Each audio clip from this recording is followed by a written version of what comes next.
السلام علیکم ورحمۃ اللہ وبرکاتہ۔ بسم اللہ الرحمن الرحیم، الحمد للہ رب العالمین والصلاة والسلام علی رسولہ الکریم محمد وعلی آلہ واصحابہ اجمعین، اما بعد۔ محترم سامعین کرام، منہج سلف صالحین سے متعلق کل کے درس سے گفتگو شروع کی گئی تھی۔ اس کی اہمیت و فضیلت پر بعض دلائل ذکر کیے گئے۔ اس کے بعد عبادت اور توحید کے آپسی تعلق اور مخلوقات کی تخلیق کے بارے میں اس بات کا تذکرہ کہ اللہ رب العالمین نے اسی توحید اور اپنی وحدانیت کو بیان کرنے کے لیے مخلوقات کو پیدا فرمایا ہے۔ اور اس کے بعد اس بات کا ذکر آیا تھا کہ توحید یہ عمل سے یا عقیدہ اور ایمان یہ عمل سے جڑی ہوئی چیز ہے۔ انسان عمل کے ذریعے اپنے ایمان میں اضافہ کرتا ہے، نیک اعمال کے ذریعے، اور برائیوں کو انجام دیتا ہے تو ایمان میں نقص اور کمزوری واقع ہوتی ہے۔ یہ چند چیزیں قدر تفصیل کے ساتھ کل کے درس میں آپ کے سامنے پیش کی گئی تھیں۔ آج جو ضابطہ آپ کے سامنے ذکر کرنا ہے وہ توحید کی تینوں قسموں اور اس کے بعد بعض دوسرے ضوابط آپ کے سامنے بیان کیے جائیں گے۔ تو تیسرا ضابطہ یہ ہے کہ ان التوحید ينقسم الى ثلاثة انواع، ربوبیت و الوہیت و اسماء و صفات، وانها متلازمة لا يجزي نوع عن نوع اشتمل عليه كتاب الله وسنة رسوله صلى الله عليه وسلم وآثار أصحاب رسول الله صلى الله عليه وسلم، واجتمعت الأنواع في كثير من سور القرآن وآياته، وأظهر ذلك اجتماعها في فاتحة الكتاب وأم الكتاب والسبع المثاني۔ یہ تیسرا ضابطہ آپ کے سامنے پڑھا گیا ہے۔ اس میں مؤلف حفظہ اللہ فرماتے ہیں کہ توحید یہ تین قسموں پر منقسم ہوتی ہے، یعنی توحید کی تین قسمیں ہیں۔ ایک قسم ہے توحید ربوبیت، دوسری قسم ہے توحید الوہیت، اور تیسری قسم ہے توحید اسماء و صفات۔ اور اس کے بعد کہتے ہیں یہ تینوں قسمیں ایک دوسرے کو لازم و ملزوم ہیں۔ کوئی شخص اگر توحید ربوبیت پر ایمان رکھتا ہے اور توحید اسماء و صفات یا توحید الوہیت کے بارے میں شبہات کا شکار ہے تو اس کی توحید ناکافی ہے، ایمان ناقص ہے۔ لہذا جہاں توحید ربوبیت پر ایمان رکھنا ضروری ہے وہیں توحید الوہیت اور اسماء و صفات یعنی تینوں قسموں پر ایک دوسرے کو لازم و ملزوم سمجھ کر کے ایمان رکھنا اور تینوں قسموں کے تقاضوں کی تکمیل کرنا یہ توحید کا بنیادی تقاضا ہے۔ کہتے ہیں کہ اشتمل علیہ کتاب اللہ و سنت رسولہ صلی اللہ علیہ وسلم، ان تینوں قسموں کے ثابت کرنے کے لیے اور تینوں قسموں کے لازم و ملزوم ہونے کے لیے قرآن مجید اور رسول اکرم صلی اللہ علیہ وسلم کی سنت سے بہت سارے دلائل وارد ہوتے ہیں، اور صحابہ کرام کے آثار سے بھی اس کی دلیل ملتی ہے۔ اور ایسی بہت ساری دلیلیں ہیں قرآن مجید کی اور قرآن مجید کی آیتوں کی جس سے یہ ظاہر ہوتا ہے کہ تینوں قسمیں ایک ہی آیت کے اندر بیان کر دی گئی ہیں، یعنی ایک ہی آیت توحید کی تینوں قسموں پر مشتمل ہے۔ اس سلسلے میں سب سے زیادہ واضح دلیل جو ہے وہ عام طور سے مسلمانوں کی زبان پر جاری ہوتی ہے، مسلمان اس کو یاد رکھتے ہیں، اور تینوں قسمیں اس سورت کے اندر جمع کر دی گئی ہیں۔ وہ ہے فاتحۃ الکتاب، سورہ فاتحہ، جس کا ایک نام فاتحۃ الکتاب ہے، وہ ام الکتاب، ایک نام اس کا ام الکتاب ہے۔ اس کے اندر بھی یعنی سورہ فاتحہ کا دوسرا نام ام الکتاب ہے، یا سبع مثانی بھی اسی کا تیسرا نام ہے۔ اس عظیم سورت کے اندر توحید کی تینوں قسموں کو جمع کر دیا گیا ہے، جس کا تذکرہ آگے تفصیل کے ساتھ آئے گا۔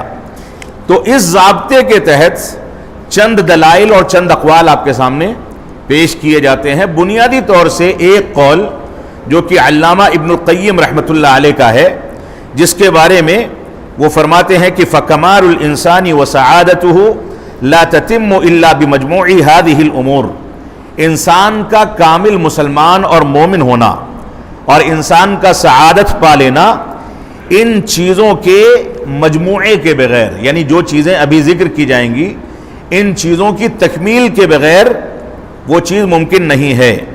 اور یہ سارے کے سارے امور سورہ فاتحہ اور بعض صورتوں کے اندر جمع کر دیے ہیں رب کائنات نے۔ تو یہاں پر 15 امور کا تذکرہ علامہ ابن القیم رحمۃ اللہ علیہ نے کیا ہے جو عقیدہ توحید پر مشتمل ہے، اور ان 15 چیزوں کی رعایت کرنا ہر صاحب عقیدہ اور منہج سلف کی پیروی کرنے والے پر لازم اور ضروری ہے۔ ان 15 امور کی رعایت کیے بغیر کسی کا ایمان اور عقیدہ مکمل نہیں ہو سکتا، جس میں سے پہلی چیز ہے توحید الربوبیہ۔ ربوبیت، اللہ رب العالمین کے رب کائنات اور افعال میں تنہا اور یکتا ہونے پر ایمان رکھنا، اس بات پر ایمان رکھنا کہ اللہ رب العالمین اپنے افعال میں تنہا اور یکتا ہے، اس کا کوئی شریک نہیں۔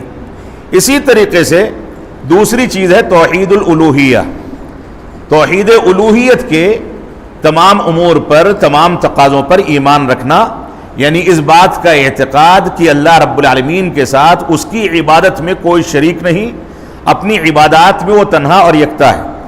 تیسری چیز ہے توحید العلمی الاعتقادی، علمی اور اعتقادی توحید پر ایمان رکھنا، اس میں توحید اسماء و صفات بھی شامل ہے۔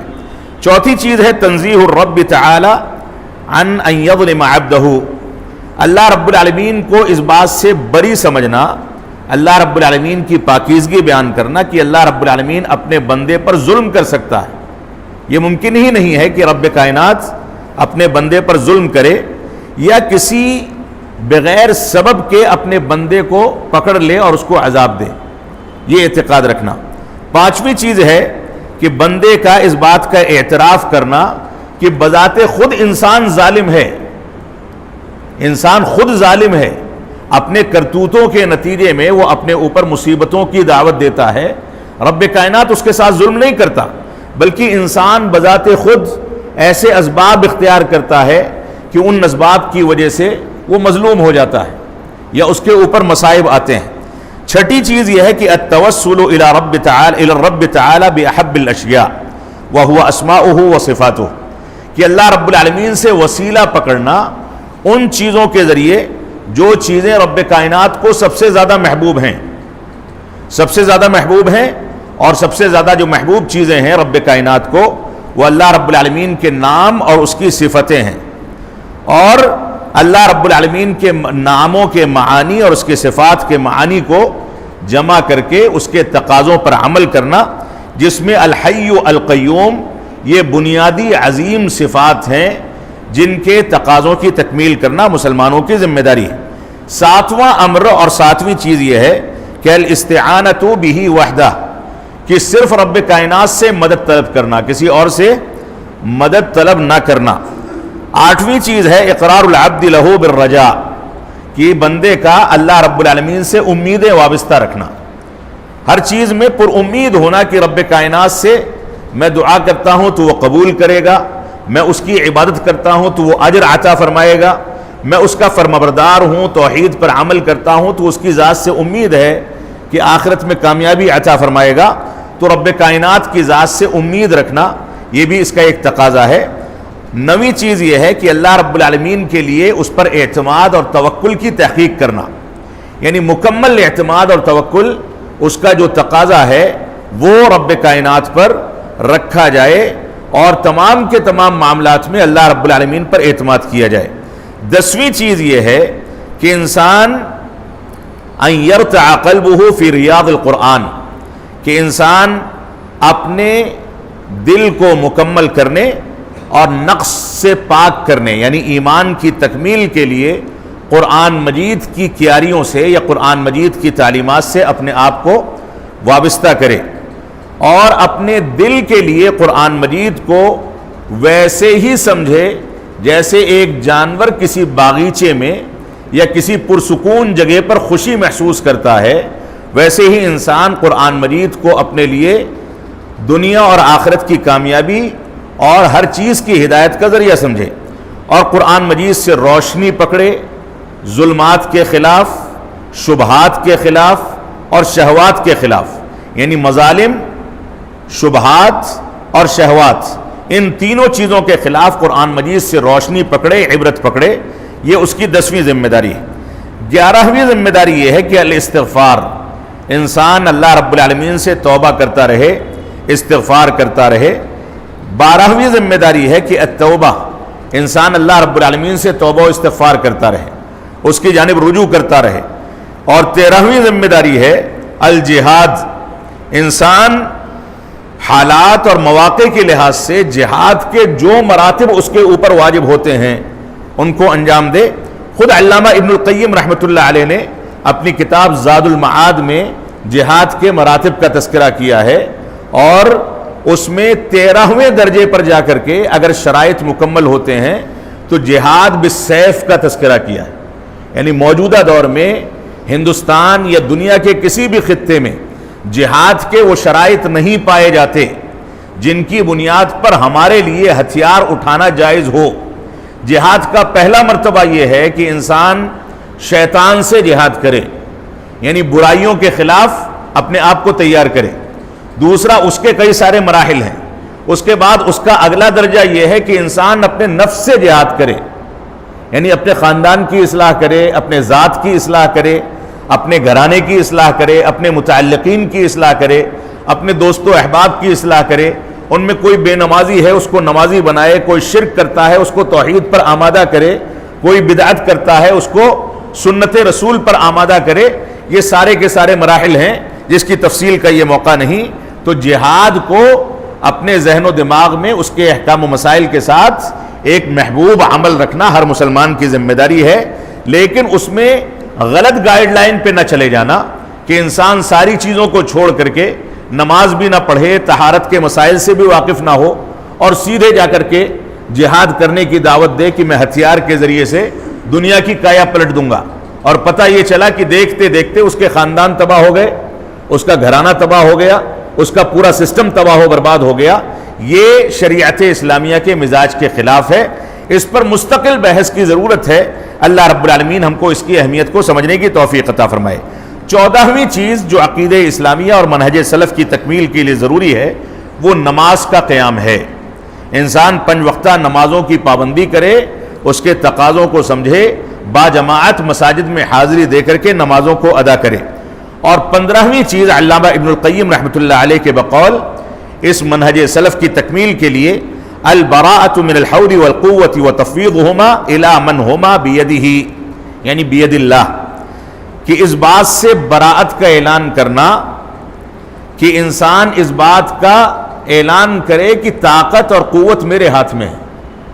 یہ طاقت اور قوت، یہ دنیا کی تدابیر، دنیا کا سسٹم، یہ ساری کی ساری چیزیں رب کائنات کے اختیار میں ہیں۔ انسان کمزور ہے، لاچار ہے۔ حول کہا جاتا ہے در حقیقت لا حرکت ولا استطاعت ولا حیلت الا بمشیت اللہ، حول کہا جاتا ہے جس کے بارے میں ہم کثرت کے ساتھ سمجھتے ہیں، جو دعا ہے لا حول ولا قوت الا باللہ، اس کے پڑھنے کی بڑی فضیلتیں آئی ہیں۔ جنت کی کنجیوں میں سے اس دعا کو ایک کنجی قرار دیا گیا، اس کا ورد ہم کو کثرت کے ساتھ اپنی زبان پر جاری رکھنا چاہیے۔ تو یہ حول جو ہے یہ ہے کسی قسم کی حرکت یا کسی قسم کی استطاعت اور امکان اور کسی قسم کے حیلے کا انکار کرنا، اور یہ سمجھنا کہ یہ ساری کی ساری چیزیں اللہ کی مشیت اور اس کی مرضی ہی سے ہم کو مل سکتی ہیں، یہ اعتقاد رکھنا۔ تو اپنی طاقت سے اور اپنے اوپر اعتماد کرنے سے براءت کا اعلان کرنا، اور اپنی قوت اور طاقت کو اللہ رب العالمین کی مشیت اور اس کے اختیار کے حوالے کر کے چلنا، یہ 15ویں چیز ہے۔ علامہ ابن القیم رحمۃ اللہ علیہ فرماتے ہیں کہ ان چیزوں کو مکمل طریقے سے اختیار کرنا یہ انسان کی سعادت اور انسان کے ایمان اور منہج سلف کی تکمیل کے لیے کمال پیدا کرنے کا ذریعہ ہے۔ اس کے بعد کہتے ہیں کہ ان ساری کی ساری چیزوں کا تذکرہ اللہ رب العالمین نے سورۃ الفاتحہ کے اندر کر دیا، یعنی یہ سارے امور سورہ فاتحہ کے اندر ذکر کر دیے گئے۔ جہاں توحید کی تینوں قسموں کو جمع کیا گیا، وہیں ان 15 امور کو بھی اللہ رب العالمین نے سورہ فاتحہ میں ذکر کر دیا۔ فرماتے ہیں الحمدللہ رب العالمین الرحمن الرحیم مالکی یوم الدین، یہ 3 آیتیں جو ابتدا کی 3 آیتیں ہیں، یہ بنیادی طور سے یہ تینوں آیتیں اللہ رب العالمین کی معرفت پر مشتمل ہیں۔ اللہ رب العالمین کی صفات، اللہ رب العالمین کے افعال، اللہ رب العالمین کے نام اور اسماء، ان چیزوں کے اندر ذکر کر دیے گئے۔ اللہ رب العالمین کے اسماء حسنہ کا تذکرہ ان میں کر دیا گیا، اور اس بات کا ذکر کر دیا گیا کہ اللہ رب العالمین کا ایک نام رب، ایک رحمان اور رحیم ہے۔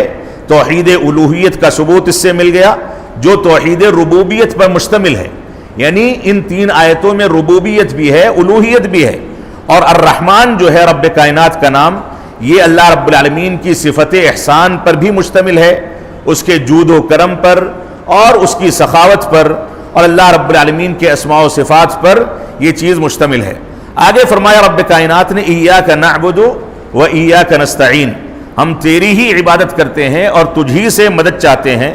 یہ چیز مشتمل ہے اللہ رب العالمین کی جانب پہنچنے کے طریق اور راستے کو مشتمل ہے، یعنی انسان اس کے ذریعے رب کائنات کی رضامندی اور اس کی توحید کے راستے تک پہنچتا ہے۔ اسی وجہ سے اللہ رب العالمین نے فرمایا ہم تیری ہی عبادت کرتے ہیں، یعنی گویا تجھ ہی سے راستہ طلب کرتے ہیں، تجھ ہی سے طریقہ طلب کرتے ہیں اور تیری ہی مدد چاہتے ہیں۔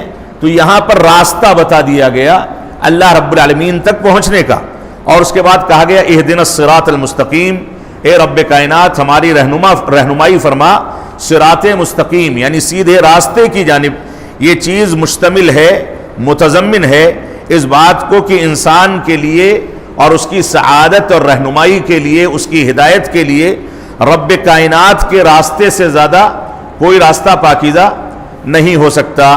اللہ رب العالمین کا یہی راستہ ہے جس کو صراط مستقیم کہا جاتا ہے، یہی دنیا اور آخرت کی کامیابی کے لیے لازم اور ضروری ہے، اسی کے ذریعے انسان ہدایت پاتا ہے۔ اور اخیر میں کہا غیر المغضوب علیہم ولا الضالین، یہ چیز مشتمل ہے جس میں کہا گیا ان لوگوں کا راستہ نہیں جن کے اوپر تیرا غضب نازل ہوا یا جو گمراہ قرار دیے گئے، ان کا راستہ نہیں۔ اس آیت کریمہ میں اللہ رب العالمین نے ذکر فرما دیا کہ یہ چیز مشتمل اور متضمن ہے ان لوگوں کے راستے سے تحذیر اور بچانے پر جن لوگوں پر اللہ رب العالمین کا غضب نازل ہوا، جنہوں نے انحراف اختیار کیا، توحید کے تقاضوں کے خلاف ورزی کی، اتباع رسول کے خلاف گئے، ان لوگوں کے راستے سے بچنے کی تلقین اس آیت کریمہ میں کر دی گئی۔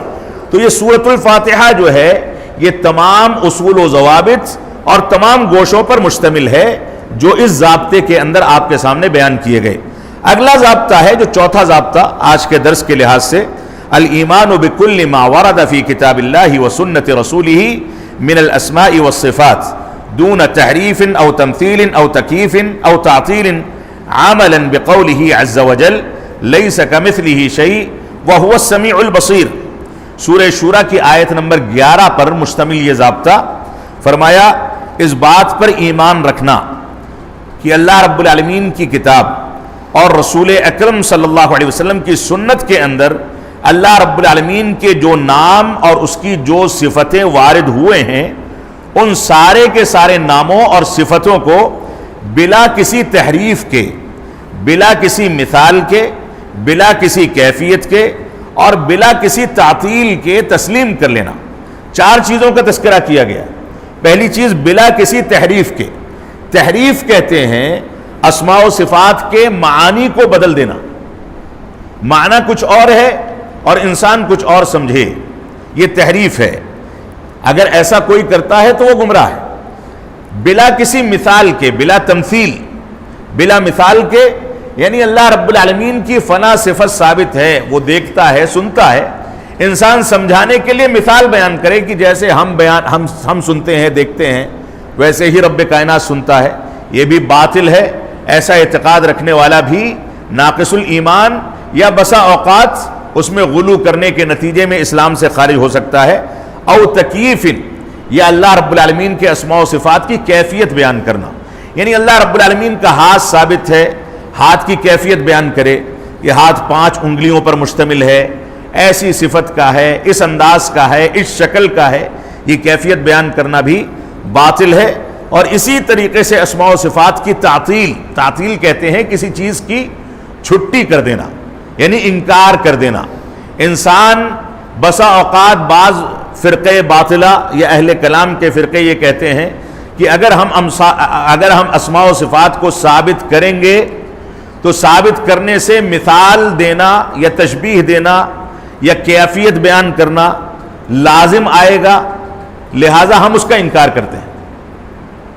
یعنی اس خدشے سے کہ کہیں مشابہت یا مثال یا کیفیت بیان کرنے پر ہم مجبور نہ ہو جائیں، لہذا سرے سے اس کا انکار کر دیا جائے، یہ بھی باطل عقیدہ ہے۔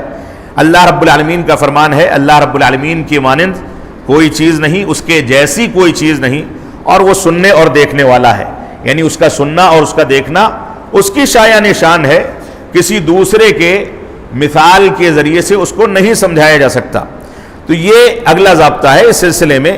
اللہ کے نبی صلی اللہ علیہ وسلم کا فرمان ہے، اور اللہ کے نبی صلی اللہ علیہ وسلم کی مختلف صحیح احادیث اگر جمع کی جائیں تو اس میں اللہ رب العالمین کی صفت نزول، صفت دنو کسی سے قریب ہونا، صفت قربت، اور اسی طریقے سے اللہ رب العالمین کا ہنسنا یا اس کا تعجب کرنا یا اس کا محبت کرنا یا اس کا کسی سے نفرت کرنا، یا اس انداز کی صفتیں صحیح احادیث میں ثابت ہیں۔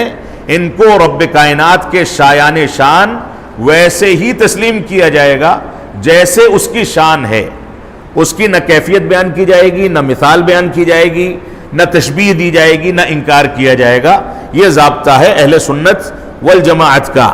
اسی طریقے سے شیخ الاسلام علامہ ابن تیمیہ رحمۃ اللہ علیہ فرماتے ہیں، وَأَجْمَعَ سَلَفُ الْأُمَّةِ وَأَئِمَّتُهَا عَلَىٰ أَنَّ الرَّبَّ تَعَالَى بَائِنٌ مِّن مَخْلُوقَاتِهِ يوصف بما وصف به نفسه وبما وصفه به رسوله صلى الله عليه وسلم من غير تحريف ولا تعطيل ومن غير تكييف ولا تمثيل، يوصف بصفات الكمال دون صفات النقص، ويعلم أنه ليس كمثله شيء في صفات الكمال، كما قال تعالى قل هو الله أحد الله الصمد لم يلد ولم يولد ولم يكن له كفوا أحد۔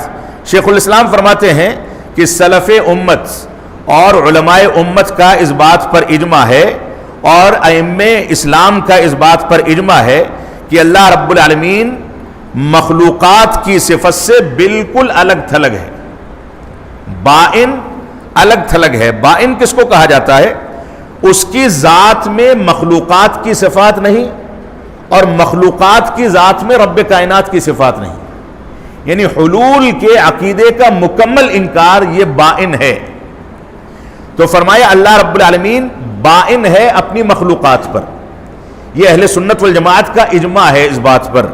اور اللہ رب العالمین کو ان صفات سے متصف کیا جائے گا جن صفات سے رب کائنات نے اپنے آپ کو متصف کیا، اور ان صفات سے بھی متصف کیا جائے گا جن صفات سے نبی آخر الزماں جناب محمد رسول اللہ صلی اللہ علیہ وسلم نے اللہ رب العالمین کو متصف کیا ہے۔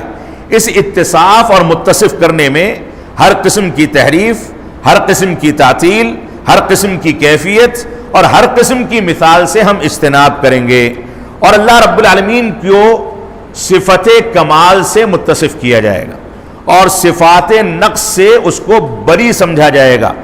ایسی صفتیں جن میں نقص واقع ہو سکتا ہے وہ رب کائنات کے ساتھ متصف نہیں ہو سکتی، لہذا صفت کمال سے رب کائنات متصف ہے۔ اور ہم اس بات کا علم رکھیں کہ اللہ رب العالمین کی مانند اور اس کے مثل کوئی چیز نہیں ہے، وہ صفات کمال کا حامل ہے، جیسا کہ اللہ رب العالمین نے فرمایا کہ اللہ رب العالمین تنہا ہے، وہ بے نیاز ہے، اس نے نہ کسی کو جنا، نہ وہ کسی کو جنتا ہے، نہ وہ کسی سے جنا گیا ہے، اور اس کا کوئی ہمسر اور شریک نہیں ہو سکتا۔ شیخ الاسلام علامہ ابن تیمیہ رحمۃ اللہ علیہ ایک دوسرے مقام پر فرماتے ہیں، وَمَذْهَبُ السَّلَفِ بَيْنَ التَّعْطِيلِ وَالتَّمْثِيلِ، اسلاف امت کا مذہب اور مسلک اور طریقہ یہ ہے جو تمثیل اور تعطیل کے درمیان کا طریقہ ہے، یعنی نہ وہ مثال بیان کرتے ہیں نہ انکار کرتے ہیں، اور فَلَا يُمَثِّلُونَ صِفَاتَ اللَّهِ بِصِفَاتِ خَلْقِهِ، لہذا وہ اللہ رب العالمین کی صفات کو اس کے مخلوق کی صفت سے مثال کے طور پر بیان نہیں کرتے. کما لا یمثلون ذاتہ بذات خلقہ، جیسے وہ رب کائنات کی ذات کو مخلوقات کی ذات کے مثال پر بیان نہیں کرتے. ولا ينفون عنہ ما وصف به نفسہ ووصفہ به رسولہ، اور اسی طریقے سے اللہ رب العالمین نے اپنے آپ کو یا رسول اکرم صلی اللہ علیہ وسلم نے رب کائنات کو جن صفات سے متصف کیا ہے ان کا انکار بھی نہیں کرتے، یعنی تعطیل کی قباحت سے بھی وہ اپنے آپ کو محفوظ رکھتے ہیں. اور اگر وہ انکار کریں تو اس انکار کے ذریعے رب کائنات کی صفات کا انکار لازم آتا ہے، لہذا اس سے وہ اپنے آپ کو محفوظ رکھتے ہیں. یہ شیخ الاسلام علامہ ابن تیمیہ رحمۃ اللہ کا ایک فرمان تھا. اسی طریقے سے معروف امام و فقیہ گزرے ہیں نعیم بن حماد الخزاعی رحمۃ اللہ علیہ، وہ فرماتے ہیں من شبہ اللہ بخلقہ فقد کفر، جس نے اللہ رب العالمین کو اس کی مخلوقات سے مشابہت دی فقد کفر، تو اس نے کفر کیا. ومن جاحد ما وصف به نفسه فقد کفر، اور جس نے اللہ رب العالمین کی ان صفات کا انکار کیا جن صفات سے اللہ رب العالمین نے اپنے آپ کو متصف کیا ہے فقد کفر، تو اس نے کفر کیا. ولیس فیما وصف اللہ به نفسه ولا رسولہ تشبیہا، اللہ رب العالمین نے اپنے آپ کو جن چیزوں سے متصف کیا ہے یا رسول اکرم صلی اللہ علیہ وسلم نے جن صفات سے رب کائنات کو متصف کیا ہے ان کی کوئی مثال دنیا کے اندر نہیں مل سکتی، نہ اس کی کوئی مثال بیان کی جا سکتی ہے، نہ کسی چیز سے اس کو تشبیہ دیا جا سکتا ہے. یہ اسی قول کے یا اسی ضابطے کے سلسلے میں چند دلائل آپ کے سامنے ذکر کیے گئے. اگلا ضابطہ ہے السیر علی منہج الانبیاء فی الدعوۃ الی اللہ والبدء بما بدأوا به من دعوۃ الناس الی التوحید الخالص ومخالفۃ فرق الضلال الذی ابتدعوا طرقا فی الدعوۃ ومناہج مخالفۃ لمنہج الانبیاء.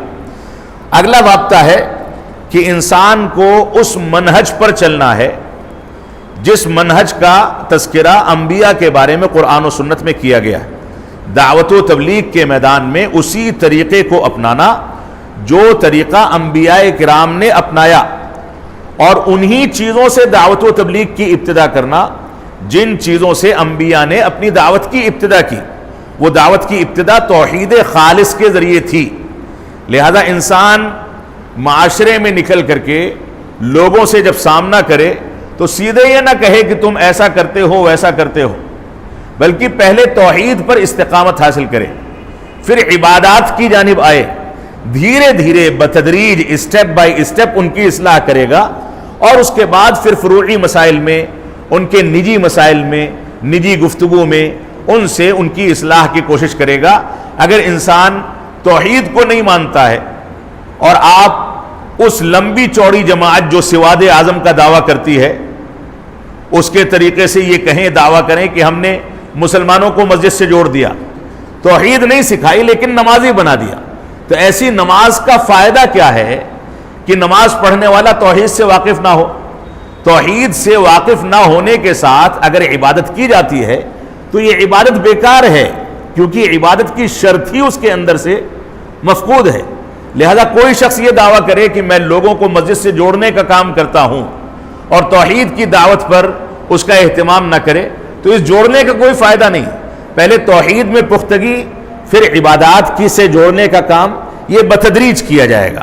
تو دعوت و تبلیغ میں انبیاء کے منہج کو اختیار کیا جائے اور توحید خالص سے دعوت و تبلیغ کی ابتدا کی جائے، اور اسی طریقے سے جو گمراہ فرقے ہیں ان کی تردید کی جائے.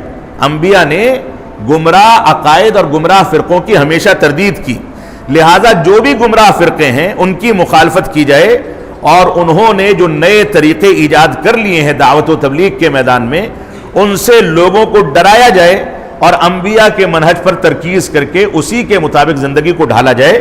یہ اگلا ضابطہ ہے جو 5واں ضابطہ تھا.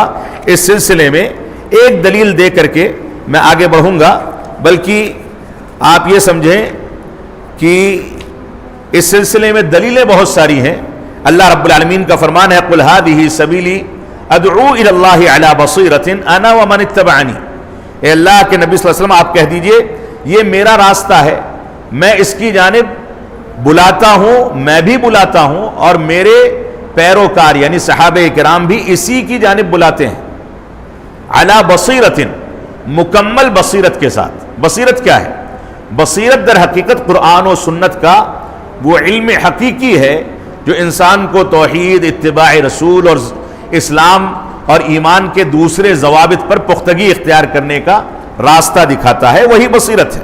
اور اللہ رب العالمین نے اس کو واضح کر دیا کہ ہم نے ہر امت میں ایک نبی بھیجا تاکہ لوگ اللہ کی عبادت کریں اور طاغوت کی عبادت سے بچیں۔ اگلا ضابطہ ہے جو چھٹا ضابطہ ہے، ان مصادر التشریع الکتاب والسنہ والاثر وتقدیمہما على كل قول ورأي ومذهب والرد لها عند التنازع وأنه لا قول لأحد معها۔ چھٹا ضابطہ ہے کہ شریعت اسلامیہ کے مصادر یعنی شریعت اسلامیہ کے مسائل میں جن چیزوں سے دلیل پکڑی جاتی ہے وہ دلیل کیا چیز ہے؟ وہ دلیل قرآن مجید، اللہ کے نبی صلی اللہ علیہ وسلم کی سنت صحیحہ، والاثر اور صحابہ کرام کے اقوال۔ یہ تین چیزیں ہیں جو مصادر شریعت ہیں۔ کوئی شخص یہ دعویٰ کرے کہ میں قرآن و سنت پر اکتفا کروں گا، صحابہ کرام کے آثار کی جانب توجہ دینے کی ضرورت نہیں ہے، وہ گمراہ ہے۔ کوئی شخص یہ کہے کہ میں صرف قرآنی آیات کو بطور دلیل اور حجت سمجھتا ہوں، حدیث رسول کو سمجھنے کی ضرورت نہیں ہے، وہ بھی گمراہ ہے۔ ان تینوں چیزوں کے مجموعے کا نام در حقیقت اسلام ہے۔ قرآن کے دلائل، رسول اکرم صلی اللہ علیہ وسلم کی صحیح حدیث، اور ان دونوں کی دونوں چیزوں کو صحابہ کرام کی تطبیق اور ان کی شروحات کے مطابق ان کے اقوال پر سمجھنا۔ فرماتے ہیں کہ ان تینوں چیزوں کو اپنے قول پر، اپنی رائے پر اور اپنے مذہب پر مقدم کرنا۔ انسان قرآن و سنت اور آثار صحابہ کو اپنے ائمہ کے اقوال اور فتوے پر اہمیت نہیں دیتا ہے تو وہ گمراہ ہے۔ لہذا ان تینوں چیزوں کو اپنے مذہب اور اپنی رائے اور اپنے فتوے پر ترجیح دینا یہ مسلمانوں کی ذمہ داری ہے، اور ان میں کوئی اختلاف ہو جائے تو اختلاف کو قرآن و سنت اور آثار صحابہ کی جانب لوٹا دینا یہ بھی ہمارا ضابطہ ہے۔ اور اس بات کو بھی سمجھ لیں کہ ان چیزوں کے آگے کسی کا قول ہمارے لیے کوئی حیثیت نہیں رکھتا ہے۔ کوئی بڑے سے بڑا محدث و امام و فقیہ ہو، بڑے سے بڑا مفتی ہو، اگر اس کی بات قرآن و سنت اور آثار صحابہ کے مطابق ہے تو اس کو لیا جائے گا، اس کے مطابق نہیں ہے تو اس کو نظر انداز کر دیا جائے گا، چھوڑ دیا جائے گا۔ یہ ہماری ذمہ داری ہے۔ اللہ رب العالمین کا فرمان ہے، وَمَا آتَاكُمُ الرَّسُولُ فَخُذُوهُ وَمَا نَهَاكُمْ عَنْهُ فَانْتَهُوا۔ رسول جو تم کو جو کچھ دے دیں اس کو لے لو، اور جن چیزوں سے روک دیں ان سے رک جاؤ۔ دوسری جگہ پر رب کائنات نے فرمایا، یہ سورہ حشر کی آیت تھی، اور سورہ آل عمران میں اللہ رب العالمین فرماتا ہے، قُلْ إِن كُنتُمْ تُحِبُّونَ اللَّهَ فَاتَّبِعُونِي يُحْبِبْكُمُ اللَّهُ وَيَغْفِرْ لَكُمْ ذُنُوبَكُمْ وَاللَّهُ غَفُورٌ رَحِيمٌ۔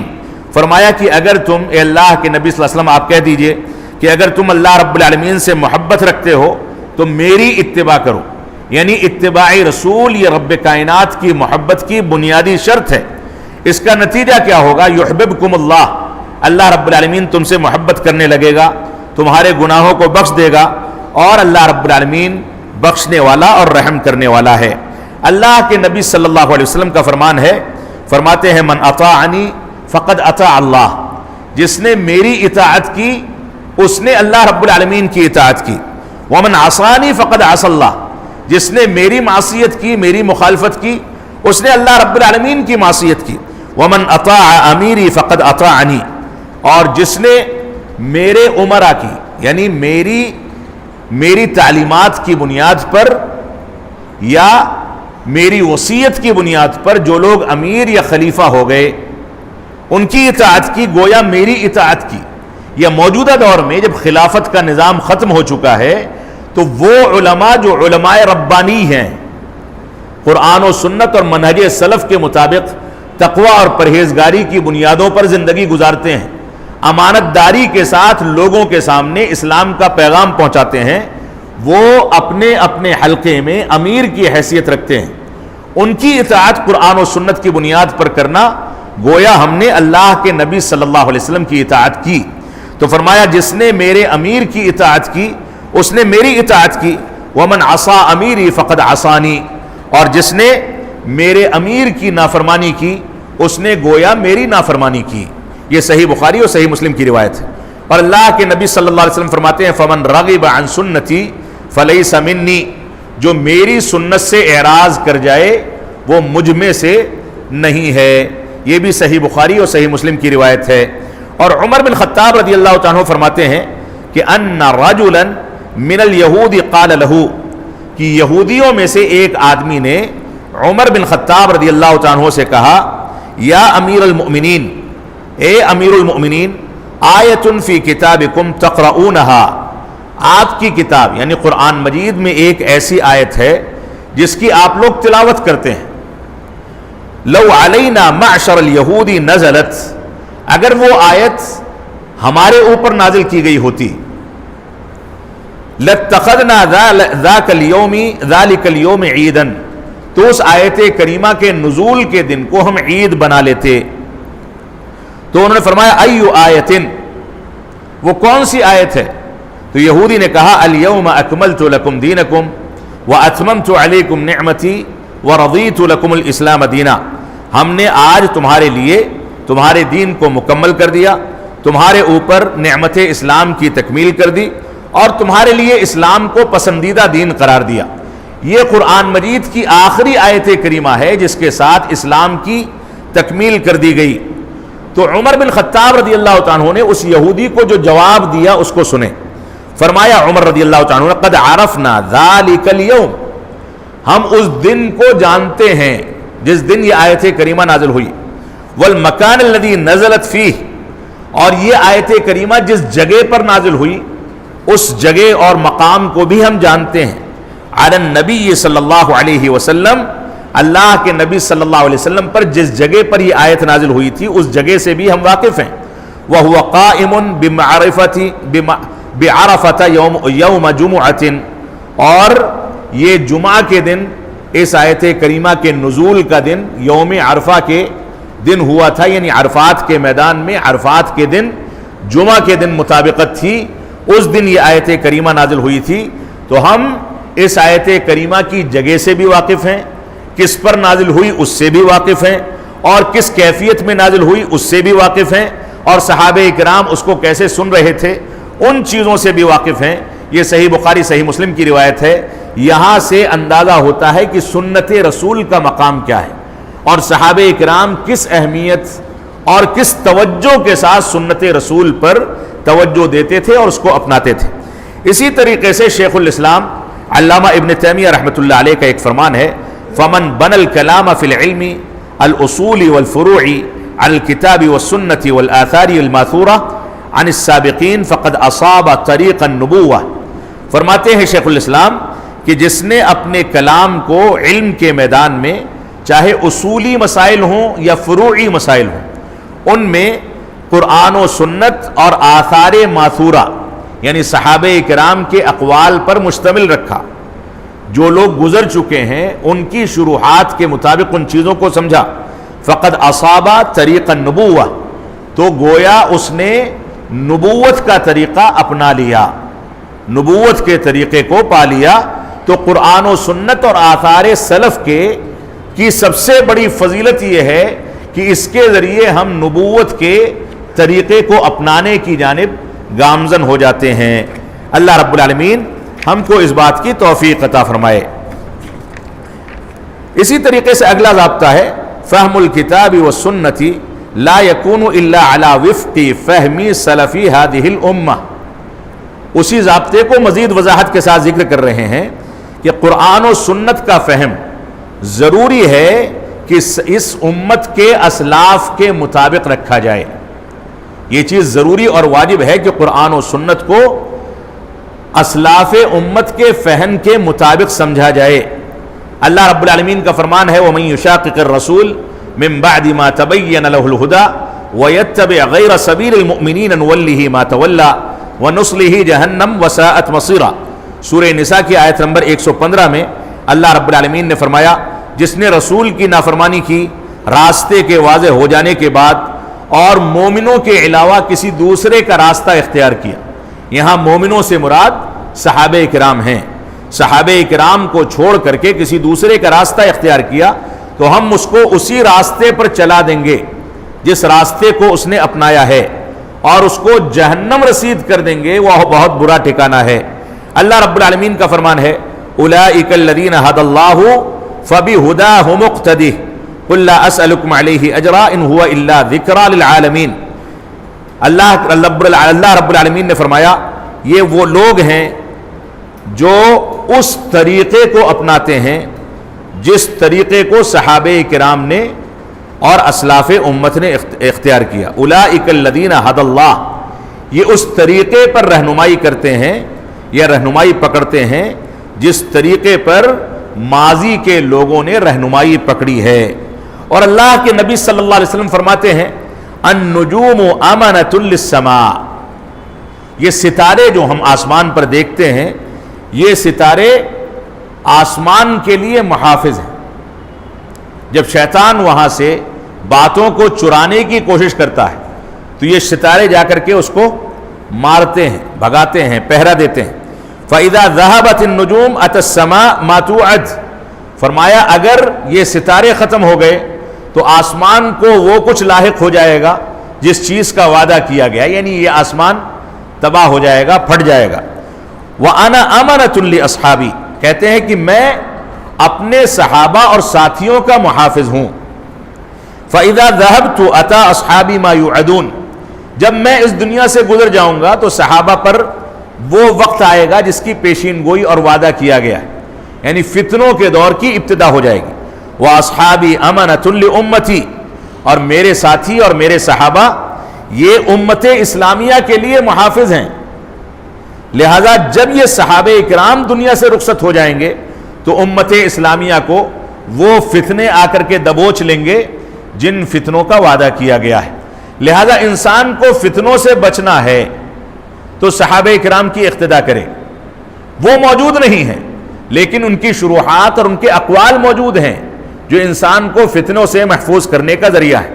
حذیفہ بن یمان رضی اللہ تعالیٰ عنہ فرماتے ہیں, کہتے ہیں کل عبادت لم يتعبدها اصحاب محمد صلی اللہ علیہ وسلم فلا تعبدوها, ہر وہ عبادت جس کو صحابہ کرام نے اختیار نہیں کیا اس کے ذریعے اللہ رب العالمین کی عبادت نہ کی جائے. یعنی جس کی مثال صحابہ کرام میں جس عبادت کی نہیں ملتی اس عبادت کو نہ اپنایا جائے. فَإِنَّ الْأَوَّلَ لَمْ يَدَعْ لِلْآخِرِ مَقَالًا, کیونکہ پہلے گزر جانے والے بعد میں آنے والوں کے لیے کوئی کسر نہیں چھوڑتے, یعنی ساری کی ساری چیزیں بیان کر دیتے ہیں. ایسا نہیں ہے کہ وہ متخلف تھے یا ماضی کے دور میں تھے, دور ترقی یافتہ نہیں تھا تو بہت ساری چیزیں وہ سمجھ نہیں سکے, ایسا نہیں ہے. آج کے ترقی یافتہ دور سے کہیں زیادہ اپڈیٹ وہ دور تھا جس میں صحابہ کرام نے کوئی کسر نہیں چھوڑی, اور اس دور کی جو ترقیاں ہو سکتی تھی صحابہ کرام نے ان کو اختیار کیا. لہذا کسی کو عبادت کرنی ہے تو صحابہ کرام کے طریقے سے ہٹ کر کے عبادت نہ کرے, کیونکہ صحابہ کرام بعد میں آنے والوں کے لیے کوئی کسر نہیں چھوڑتے. فاتقوا اللہ یا معشر القراء, اے لوگو اللہ رب العالمین سے ڈرو. وخذوا بطریق من کان قبلکم, اور وہی طریقہ اختیار کرو جو تم سے پہلے گزر جانے والے لوگوں کا طریقہ ہے. یہ ابن المبارک کی کتاب الزہد کے اندر یہ عبارت موجود ہے. اسی طریقے سے شیخ الاسلام علامہ ابن تیمیہ رحمۃ اللہ علیہ کا ایک قول اس ضابطے کے تحت سمجھ لینا چاہیے. فرماتے ہیں من ظن انه یاخذ من الکتاب والسنۃ بدون ان یقتدی بالصحابۃ ویتبع غیر سبیلہم فهو من اہل البدع والضلال. فرمایا فتاوی مصریہ کے اندر یہ عبارت موجود ہے. شیخ الاسلام کہتے ہیں جو یہ گمان کرتا ہے کہ وہ قرآن و سنت کو صحابہ کرام کے اسوے کے بغیر اختیار کر لے گا اور مومنوں کے طریقے سے یعنی صحابہ کے طریقے سے ہٹ کر کے کسی دوسرے کا طریقہ اختیار کرے گا, فَهُوَ مِنْ أَهْلِ الْبِدْعِ وَالضَّلَالِ, وہ اہل بدعت اور گمراہ لوگوں میں سے ہے. اس کو اس سے توبہ کرنی چاہیے. لہذا ہمیں اس چیز کی اہمیت کو سمجھنا چاہیے. ابن القیم رحمۃ اللہ علیہ، امام ابن القیم رحمۃ اللہ علیہ فرماتے ہیں لا ریب ان اقوالہم فی التفسیر اصوب من اقوال من بعدہم وقد ذهب بعض اہل العلم الى ان تفسیرہم فی حکم المرفوع. ابن القیم رحمۃ اللہ علیہ فرماتے ہیں اس میں کوئی دو رائے نہیں، کوئی شک و شبہ نہیں کہ صحابہ کرام کے اقوال تفسیر کے باب میں سب سے زیادہ صحیح اقوال ہیں. ان کے بعد میں آنے والا کوئی شخص کتنے بھی اچھے اور مزین کر کے اقوال کو بیان کر دے، لیکن صحابہ کرام سے زیادہ اصوب اور اس سے زیادہ صحیح اقوال بیان نہیں کر سکتا. لہذا جو شخص اہل علم میں سے بعض لوگوں کی تفسیر کی جانب جاتا ہے، اہل علم سے مراد یہاں صحابہ کرام ہیں، صحابہ کرام میں سے کسی کی تفسیر کو اپناتا ہے تو بعض اہل علم کا یہ فرمان ہے کہ وہ ان کا قول حکم مرفوع ہے، یعنی اس کے قول کو مرفوع کا حکم دیا جائے گا. یعنی وہ قول اگرچہ صحابہ کرام کا اپنا قول ہے لیکن اس قول کو رسول اکرم صلی اللہ علیہ وسلم سے تربیت پانے کی بنیاد پر مرفوع ہونے کا حکم دیا جائے گا. یعنی وہ قول گویا رسول اکرم صلی اللہ علیہ وسلم کے قول کے مانند ہے، کیونکہ صحابہ کرام اپنی رائے کہیں قائم نہیں کرتے ہیں. یہ چند ضوابط تھے، بلکہ ایک ضابطہ اختصار کے ساتھ میں اور ذکر کر دوں تاکہ زیادہ سے زیادہ ضوابط سمیٹے جا سکیں. اگلا ضابطہ ہے جو 8واں ضابطہ ہے درس کے لحاظ سے کہ انہم دعات جماعت و اجتماع و سمع و طاعت لانہ کما قال اکثر السلف انہ لا دین الا بجماعت ولا جماعت الا بامامت ولا امامت الا بسمع و طاعہ. یہاں پر اجتماعیت اور سمع و طاعت کی بات کہی گئی ہے. فرمایا کہ اہل سنت والجماعت کا طریقہ یہ ہے کہ وہ اجتماعیت کی دعوت دیتے ہیں، جماعت سے جڑے رہنے کی دعوت دیتے ہیں، اور سمع و طاعت کی دعوت دیتے ہیں، اختلاف و انتشار کی دعوت نہیں دیتے. جیسا کہ اکثر سلف کا یہ قول ہے کہ جماعت کو لازم پکڑے بغیر دین مکمل نہیں ہو سکتا، اور جماعت کی تکمیل امامت کے بغیر ممکن نہیں ہے، اور امامت کے جو شرائط ہیں اس کو سمع و طاعت کے بغیر مکمل نہیں کیا جا سکتا. یہاں امامت کی اہمیت، سمع و طاعت کی اہمیت اور اجتماعیت اور جماعت کو لازم پکڑنے کی اہمیت کو بتایا گیا. بعض روایات میں یہاں تک ملتا ہے کہ تمہارا امام اگر غلط انداز کی حرکتیں کرتا ہے، قرآن و سنت کی مخالفت کرتا ہے، الا یہ کہ واضح کفر کرنے لگے تو الگ مسئلہ ہے. وہ تھوڑی بہت نافرمانی کرتا ہے، دین سے بغاوت کرتا ہے کسی حد تک، تو بھی تم اس کے خلاف بغاوت نہ کرو، چاہے تم کو چمڑے کھا کر کے زندگی گزارنی پڑے. کیونکہ یہ بغاوت جو ہے دنیا میں فساد کا باعث ہے، بے چینی کا باعث ہے، امن و سلامتی کو ختم کرنے کا باعث ہے. امیر کی اطاعت میں ہمیشہ رحمت اور برکت ہے، لہذا انسان کو جماعت کو لازمی طور پر پکڑنا چاہیے. اللہ رب العالمین کا فرمان ہے وَاعْتَصِمُوا بِحَبْلِ اللَّهِ جَمِيعًا وَلَا تَفَرَّقُوا، اللہ کی رسی کو مضبوطی سے پکڑ لو اور آپس میں انتشار پیدا نہ کرو. دوسری جگہ پر اللہ رب العالمین نے فرمایا وَلَا تَكُونُوا كَالَّذِينَ تَفَرَّقُوا وَاخْتَلَفُوا مِن بَعْدِ مَا جَاءَهُمُ الْبَيِّنَاتُ وَأُولَٰئِكَ لَهُمْ عَذَابٌ عَظِيمٌ. ان لوگوں کے مانند نہ ہو جاؤ جن لوگوں نے انتشار پیدا کیا، آپس میں اختلاف کیا، اس کے بعد کی ان کے سامنے دلائل آ گئے پھر بھی انتشار اختیار کیا. ان لوگوں کے لیے اللہ رب العالمین نے بہت دردناک عذاب رکھا ہے. اللہ کے نبی صلی اللہ علیہ وسلم فرماتے ہیں کہ ابو ہریرہ رضی اللہ تعالیٰ عنہ راوی حدیث ہیں، کہتے ہیں کہ ان اللہ یرضی لکم ثلاثا، اللہ رب العالمین نے تمہارے لیے 3 چیزوں کو اپنی رضامندی کا ذریعہ بتایا ہے. 3 چیزوں سے رب کائنات راضی ہے. وَيَكْرَهُ لَكُمْ ثَلَاثًا، اور تمہارے لیے 3 چیزوں کو ناپسند کرتا ہے. جن 3 چیزوں کو رب کائنات پسند فرماتا ہے ان 3 چیزوں میں پہلی چیز یہ ہے کہ تم صرف اللہ رب العالمین کی عبادت کرو. دوسری چیز یہ ہے کہ اس کے ساتھ کسی کو شریک نہ ٹھہراؤ. تیسری چیز ہے وَأَن تَعْتَصِمُوا بِحَبْلِ اللَّهِ جَمِيعًا وَلَا تَفَرَّقُوا، اللہ کی رسی کو یعنی قرآن و سنت اور صحابہ کرام کی شرح و تفسیر کو مضبوطی کے ساتھ پکڑ لو، وَلَا تَفَرَّقُوا، اور انتشار پیدا نہ کرو۔ اور رب کائنات تمہارے لیے تین چیزوں کو ناپسند کرتا ہے، قیل و قال، ضرورت سے زیادہ باتیں کرنا، یہ کہہ دیا وہ کہہ دیا، یہ سوال کر لیا وہ سوال کر لیا، بال کی کھال نکال کر کے دین میں شبہات پیدا کیے، جس کا آج دور چل رہا ہے۔ فرضی مسائل قائم کیے جاتے ہیں کہ اگر ایسا ہو جائے گا تو اس کی اصلاح کیسے کی جائے گی، یہ شریعت اسلامیہ اور منہج سلف کے خلاف ہے۔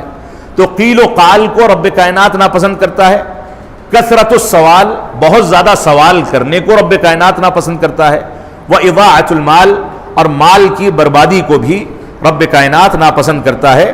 عبداللہ بن مسعود رضی اللہ تعالیٰ عنہ فرماتے ہیں الزموا هذه الطاعة والجماعة، اے لوگو اس جماعت اور اطاعت کے کام کو لازم پکڑو، فإنه حبل اللہ الذی امر به، کیونکہ یہ وہی رسی ہے جس رسی کو تھامنے کا رب کائنات نے حکم دیا ہے۔ وَأَنَّ مَا تَكْرَهُونَ فِي الْجَمَاعَةِ خَيْرٌ مِمَّا تُحِبُّونَ فِي الْفُرْقَةِ، کہتے ہیں آگے عبداللہ بن مسعود رضی اللہ عنہ کہ جماعت کے ساتھ رہتے ہوئے اگر تم کو کوئی چیز بری لگتی ہے تو تفریقہ اور انتشار پیدا کرنے کے ساتھ جو چیز پسند آتی ہے وہ برا لگنا اس پسندیدہ چیز سے کہیں زیادہ بہتر ہے، کیونکہ جماعت کے ساتھ کوئی چیز بری لگے گی، آپس میں تعاون کر کے وہ چیز ختم ہو جائے گی، لیکن انتشار پیدا کر کے کوئی چیز اچھی لگے گی تو اس اچھے لگنے کے اندر بھی شیطانی چال ہو سکتی ہے جو تم کو گمراہ کر کے تباہی کے دہانے پر پہنچا دے۔ عبداللہ بن مسعود رضی اللہ تعالیٰ عنہ ایک جگہ پر فرماتے ہیں الخلاف شر، اختلاف انتشار جو ہے یہ در حقیقت شر و فتن ہے، یہ برائی ہے۔ اور شیخ الاسلام علامہ ابن تیمیہ رحمۃ اللہ علیہ نے اپنی کتاب کے اندر بہت سارے اقوال ذکر کیے ہیں، فتاوی ابن تیمیہ میں امامت کو، ائمہ کرام کی اطاعت پر، سمع و طاعت پر، ان میں سے چند اقوال یہاں پر میں ذکر کر دیتا ہوں۔ علیکم بالجماعہ فإن ید اللہ علی الجماعہ، اللہ کے نبی صلی اللہ علیہ وسلم کا فرمان ہے اے لوگو تمہارے اوپر لازم ہے کہ جماعت کو لازم پکڑو، اور اس بات کو سمجھ لو کہ اللہ رب العالمین کا ہاتھ یہ جماعت پر ہوتا ہے۔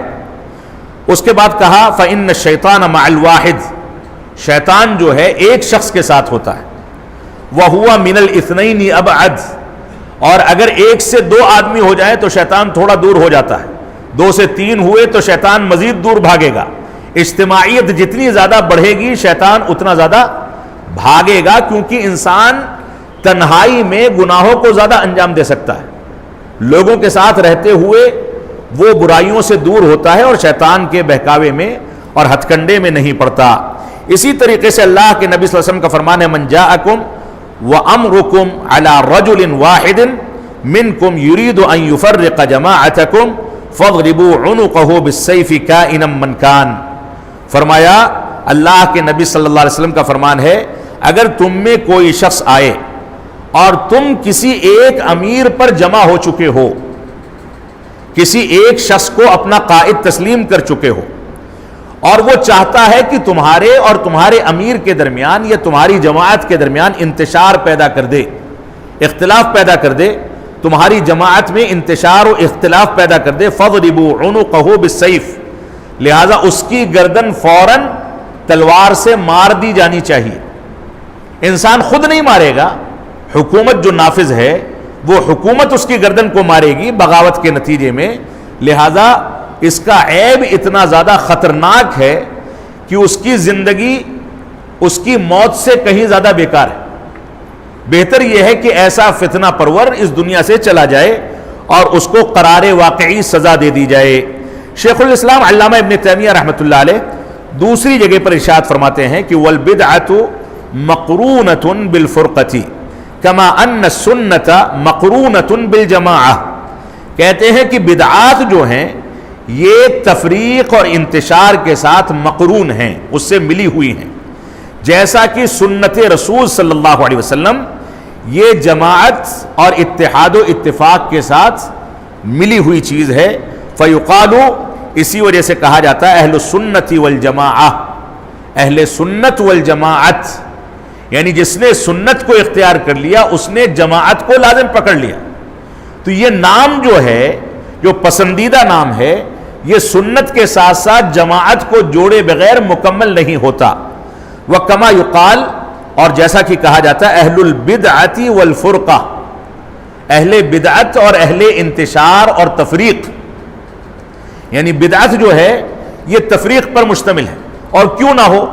جب انسان کے سامنے قرآن کی ایک دلیل آ گئی، حدیث رسول کی کوئی دلیل بیان کر دی گئی، تو ہر مسلمان اس بات پر آمادہ ہو سکتا ہے کہ اس کے آگے ہم سر تسلیم خم کرتے ہیں، کیونکہ یہ فرمان رسول یا فرمان رب کائنات ہے. لیکن اگر انسان بدعات و خرافات میں پڑے گا تو ایک حنفی امام شافعی کے اقوال کو ماننے سے انکار کر دے گا، ایک شافعی امام ابو حنیفہ رحمۃ اللہ علیہ کے اقوال کو ماننے سے انکار کر دے گا، احناف اور شوافع امام احمد بن حنبل کو ماننے سے انکار کر دیں گے، حنابلہ امام مالک کو ماننے سے انکار کر دیں گے. تو جب اقوال پر ہمارے دین کی بنیاد ہوتی ہے تو انسان ان تعصبات کی بنیاد پر اتحاد و اتفاق کے بجائے انتشار کی جانب بڑھ جاتا ہے. اتحاد و اتفاق کا ایک ہی مصدر ہے، وہ قرآن و سنت اور صحابہ کرام کے اقوال ہیں. اللہ رب العالمین ہم کو آپس میں اتحاد و اتفاق کے ساتھ زندگی گزارنے، انتشار سے بچنے کی توفیق عطا فرمائے. اور جو ضوابط ذکر کیے جا رہے ہیں ان ضوابط کو مکمل طریقے سے اپنانے، ان کو سمجھنے، ان کے تقاضوں پر عمل کرنے کی توفیق عطا فرمائے. وصلی اللہ علی نبینا محمد وعلی آلہ وصحبہ وسلم. والسلام علیکم ورحمۃ اللہ وبرکاتہ.